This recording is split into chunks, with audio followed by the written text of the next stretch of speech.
ఉంటది. In fact, God is full of love from top to toe. చక్కెరతో చేసినటువంటి బొమ్మలో A doll made up of sugar. ముక్కు దుంచుకొని నోట్లో వేసుకున్న తీయగానే ఉంటది. If you cut the nose and taste, it is sweet.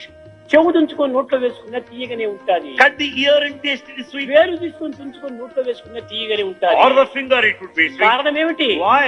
సర్వము కూడాను చక్కెరమయమే. Because the whole thing is made up of sugar. కనుకనే భగవంతుని ఏ విధంగా ప్రార్థించినప్పటికీ అంతా తాను ప్రేమమయమే.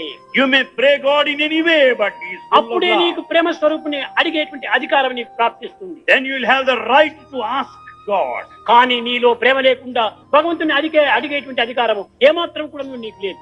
Without this love, you have no right to question or ask. దుర్గుణములు, God. దురాలోచనలు, దుశ్చింతలు హృదయంలో నింపుకొని With all bad thoughts and bad sentiments in your heart. నిర్మలము, నిశ్చలము, నిస్వార్థమైనటువంటి ప్రేమ స్వరూపుని ప్రార్థిస్తే ఇది ఏమాత్రము వీలు కాదు. It's not possible to pray that Lord who is pure and ఎప్పుడూ unsullied. నిర్మలంగా లేకపోయినా ఆ పూజ రూమ్ లోనైనా నీవు కొంత నిర్మలంగా ఉంటే అదే నీకు ఆ యొక్క పవిత్రమైనటువంటి ప్రేమ నీకు ప్రాప్తిస్తుంది. At least in the holy shrine, the sanctum sanctorum, remain in peace. to లోకంలో enjoy it. ఎందరో ఉపన్యాసాలు చేసేవారు ఉన్నారు.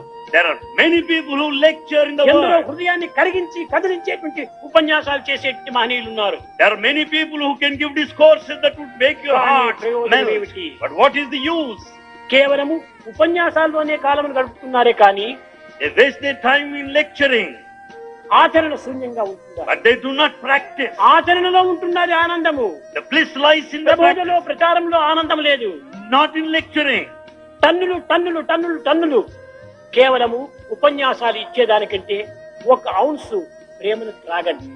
Instead of lecturing tons and tons of talks, better we drink a drop of love. అప్పుడే నీకు ఆ ప్రాప్తి మీకు ప్రాప్తిస్తుంది. Then only you will have all the deservedness, ప్రేమ స్వరూపులారా, embodiments of love. మీరు నిజంగా భక్తి భక్తి భక్తి అనేటువంటి మీరు ఆశిస్తుంటే ఆ ప్రేమను మీరు ఆశ్రయించండి. Truly speaking, if you want devotion, follow the path of love. మీ తాపము, మీ పాపము రెండింటినీ చల్లార్చి నీ ఆకలిని తీర్చాలనుకుంటే నీవు ఆ ప్రేమ స్వరూపమైనటువంటి ప్రేమను మీరు భుజించండి. In order to pacify the sentiments and emotion, passion in you, partake this food of ఈ love. లోక సంబంధ